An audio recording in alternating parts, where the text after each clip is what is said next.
Welcome to How Preschool Teachers Do It. I'm Cindy. I'm Alison. And we have a combined 55 years of experience working with children, families, and experts in early education.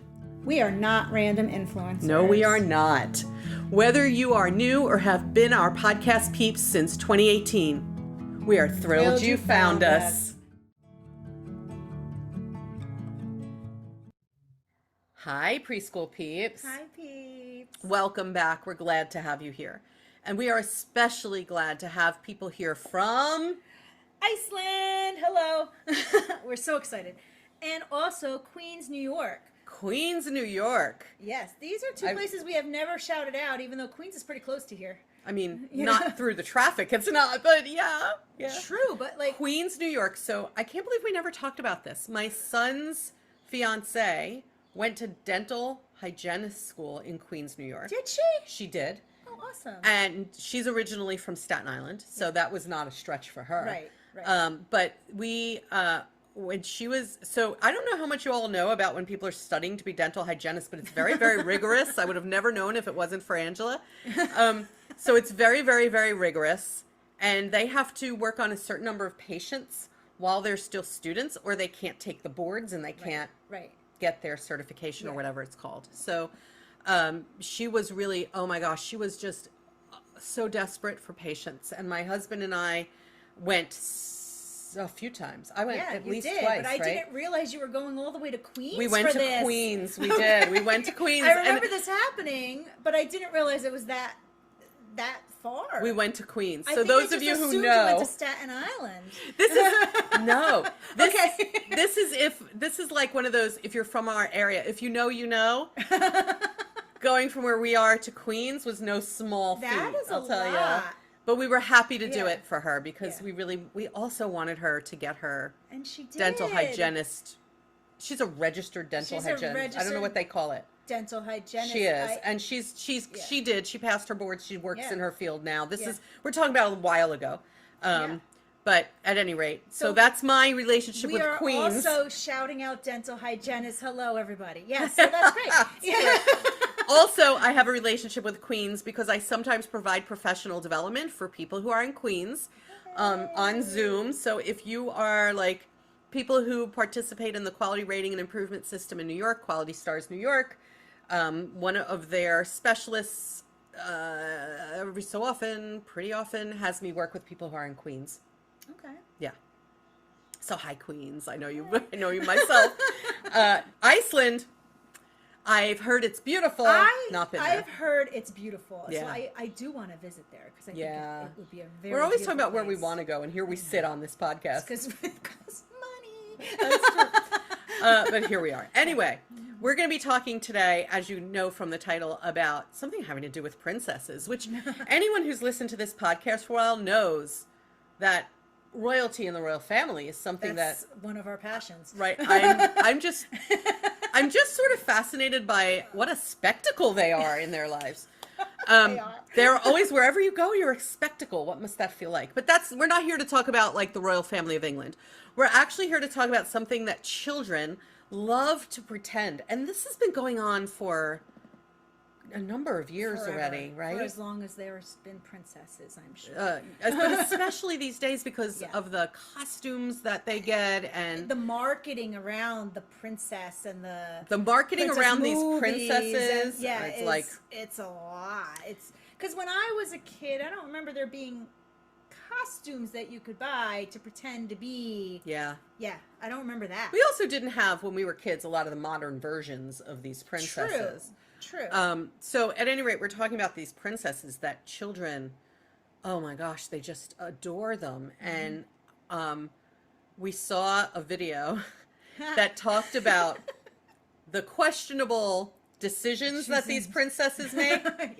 Their questionable mental health and decisions. And we realized this is worth talking about because children are going to be fascinated with this. Mm-hmm. So we might as well use this fascination in a way that teaches them better decision making and mental health. like pretend all you want, but when it comes to making a decision, maybe don't do what Elsa did, kind of thing. Yeah, kind of like that. So we can use Elsa as the example. Yeah. So when Elsa, I want you all to think of the story now of Frozen, right? When Elsa was angry, she became aggressive. Just a little. I mean, you know. She tried to what, freeze people? She froze people when she was mad, which... It's a little aggressive. A super power I would love to have maybe sometimes, but a little aggressive. Right? Tiny bit aggressive. Maybe not the way to handle when you're mad or angry at someone. Instead of talking it out, let me just freeze you. Let me freeze you.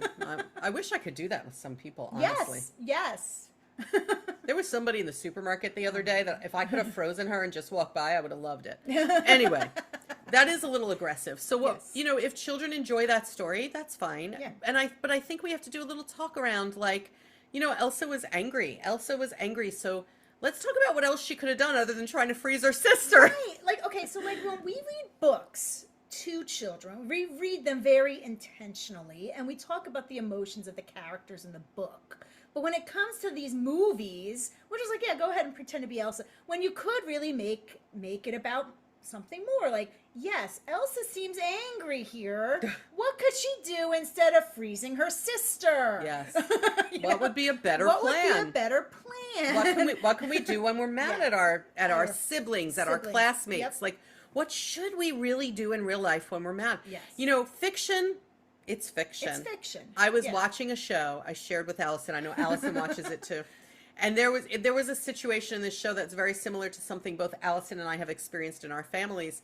Only in the series that we were watching, the person apologizes, and the two of us said, "Yeah, that's fiction. Fiction. That people like that. Never get an apology. People like that don't apologize. That doesn't exist in our world. That's what makes that TV show fiction. And what makes this fiction is like, yeah, Elsa's a great story and all, and I do enjoy the character of Elsa, and I've actually told children, in some ways Elsa's the hero, not Anna. Yes. But we also have to address that Elsa's behaving in her anger in a way that could hurt her sister. Yes. Like, what else could we do? Right. Yeah. We have other examples of this. Yeah. You want to do one? Okay. She's looking at the notes. She's looking over on YouTube, looking at our notes. In case you think we don't prep, we have notes. Go. All right, so The Little Mermaid, Ariel. I love that story. That's one of my favorites because that was one that came out when I was a kid, and I just love the whole thing. I really do. I really love. I remember parts of that movie that I was like fascinated with, like when she combs with the fork because she has no idea what a comb is. I mean, when that first came out and she did that, I just thought that was the funniest thing. Yeah. I don't love that Ursula is like an older, overweight. I think that's stereotyping. Yes. For someone who's supposed to be mean, but I don't love that. But I do love the story overall. Yes. So what are you going to tell us about Ariel's issues? Gave up everything.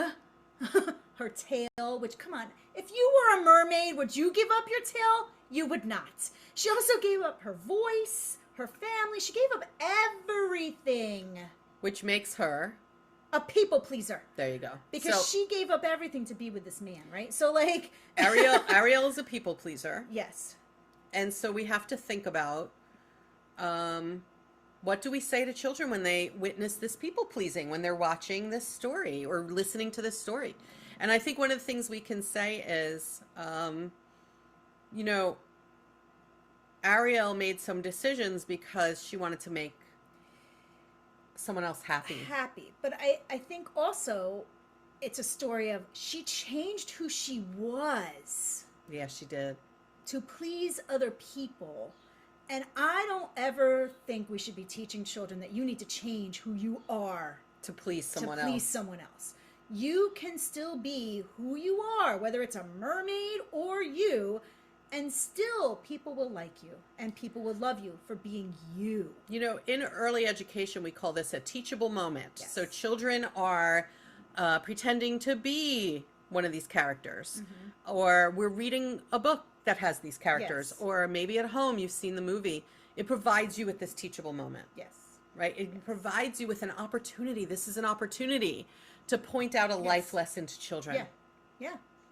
I I hope everyone grabs them. We have more. We have some more. Yeah. We could discuss one or two more. Which one you want to do? I don't even know. We have a bunch of them written down. Let's skip this one. Okay. And now they're all like, what? What are these? Oh, No, we're skipping maybe we it. should put it somewhere. The ones that we skipped, because that's not the only one we skipped. I don't know. And put it somewhere else, like in the forum on the website. So, Snow White. Let's talk That's about the one Snow I was White. just laughing at. There's a lot. There's Actually, a lot when going you on think in about Snow that White. story, and I think about the story. But she lives with the. I know that little people don't like this whole characterization. Have they really named the movie something different, or do they still call it Snow White and the Seven Dwarfs? I don't know, but I know that the Snow White movie that recently came out was the subject of a lot of protests, having to do with stereotyping, depiction, who they hired, lots of things, which I can see the point. Yes. So Snow White was very dependent on these male people who she Just lived males. with. She's dependent on males. She's dependent on the males. Yeah. She's dependent. Think about it. Oh, the whole story. The whole story. She's dependent on those she lives with. She's dependent on someone, right? Isn't it to kiss her and wake her Someone has up? to come kiss her and wake her up. It has to be a man. Okay. She's not exactly the strongest of women. Right. On her own. Because my thing is, okay, to get on my soapbox as a person who was single for a very long time, I don't rely on any man. Okay, if there is a man who is in my life, he is there because I want him to be there, not because I need him to be there, because I am a strong, independent person. I don't need anyone. But Snow White needs a lot of people. So it can be, a lesson can be about just dependence on other people, and sometimes we have to do things on our own and be brave. Learning how to do things on our own. So But it can also, I think, especially for girls, can be like, women can be independent. They don't need to depend on other people to help them to, women can be very independent. And I think that there's a teachable moment in that. Yes. Right? I agree. It's a very teachable moment. Yeah. I also, you know what I don't like about that story? Is that that's not the only story. It's also biblical. That something so healthy like an apple is made evil. True. Isn't that weird? That is also weird biblical. because it's biblical too. You're right. What's wrong? Why are we all picking on the apple? It's always the apple. Why is too. the apple It's always the poison? apple. I wonder why. Does anybody know why the apple is always like evil or poison? Is it because of the Bible? Is it just because that's how it is in the Bible, so people write stories that way? Maybe it is. Maybe it's just biblical. People know that biblical story from the Garden of Eden. Yeah. And then therefore when you write something like a fairy tale, the apple has to be evil. But there is something to that, because now there's probably a group of children that are afraid to eat apples because they might be poisonous. Yeah. Couldn't you have maybe poison something that was unhealthy? Like, I don't know, donuts? Even think about, right, that one bad apple can spoil a whole bunch. Yeah. Like, it's the poor apple. The apple doesn't do well in our society. I know, right? Is it any wonder that we read these stories with children and they're like, I don't want the apple. No, thank you. I know. So we're going to both campaign for apples. Yes. And dignity for the apple. And we're going to grab teachable moments when children want to be these things. Even, I think about the children who pretend to be like knights and princes. And, right, like, it's always with violence. Think about that. They're always being violent. They are pretending they have swords. And, that's the only way to solve the problem is with the sword or the violence. So we can teach them, wouldn't it be amazing if the prince used words? Wouldn't that be pretty nice? sure that's how most real princes do it. Real princes in our real world are pretty much using words. Not always nice words, as we have seen, but words. And this, folks, this is just like the tip of the proverbial iceberg when we're talking about here are these older stories, these fairy tales that very often depict like the female is helpless, they need the male, they are, their behavior is inappropriate. Right. I mean, there was a note we had about Belle. Oh, Belle. Beauty and the Beast, right? Beauty and the Beast. Beauty and the Beast. Belle. Yes, Belle. Having Stockholm syndrome because she definitely falls in had love with her Stockholm- captor. She definitely had Stockholm syndrome. Fell in love with her captor. She fell in love with her captor. Yeah. That's Stockholm syndrome. Stockholm. You sympathize with your captor. Yeah. That's what she did. Yeah. Yeah. And I don't know. I feel like the movies kind of normalize all this mental health issues that should not be normalized. Are you old enough to remember the series Beauty and the Beast with like Ron Perlman? I forget who else was in it. Oh my gosh, I'm so old. So there used to be a TV series of Beauty and the Beast. I used to really like it. I didn't know that there was even a TV series. I bet you could find it on YouTube. I'm gonna look now. I'll bet you, folks, you could find it. I really liked it, and I really, there was something about that idea that I don't know what it is. I guess because we all want peace and nobody wants anyone hurt or captive or I don't know. But I mean, I think grab the teachable moments, people. I know, because what I'm about to say is probably not the right thing to say. In that there have been many true life people who have been held captive that rescued themselves by pretending to be in love with their captor, and that's how they got out. Yeah. Right? Yeah, I mean, I guess. But is this really the right thing to do? I don't know.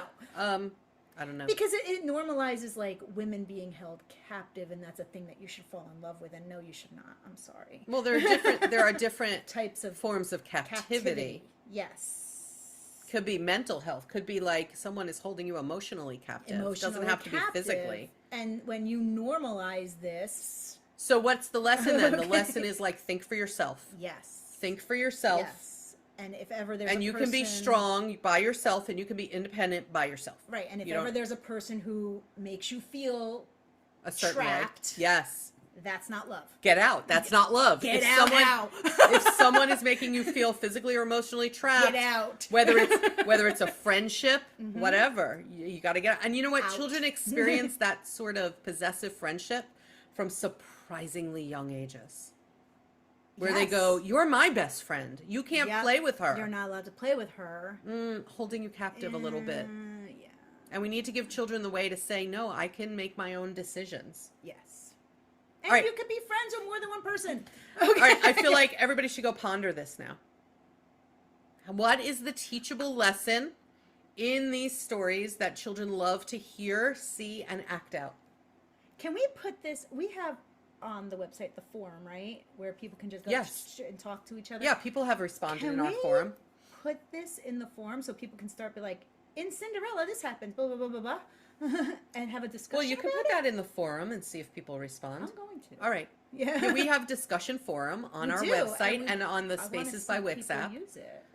A few people have. I think it'd be great if we could all get on there and just go back and forth and talk to each other. Agreed. Yeah. All right, so everybody go to howpreschoolteachersdoit.com and or the Spaces by Wix app and get into our discussion forum, which you can find on our website. When does this? She's looking at dates now. I have to write it down, or I will forget to do this after gosh. I just said I was going to do it. So so unedited we are. All right, we're going to let you all go while we determine when this is. And we will catch you next time on the podcast after you have grabbed some new teachable moments. Bye, princesses. Bye, peeps.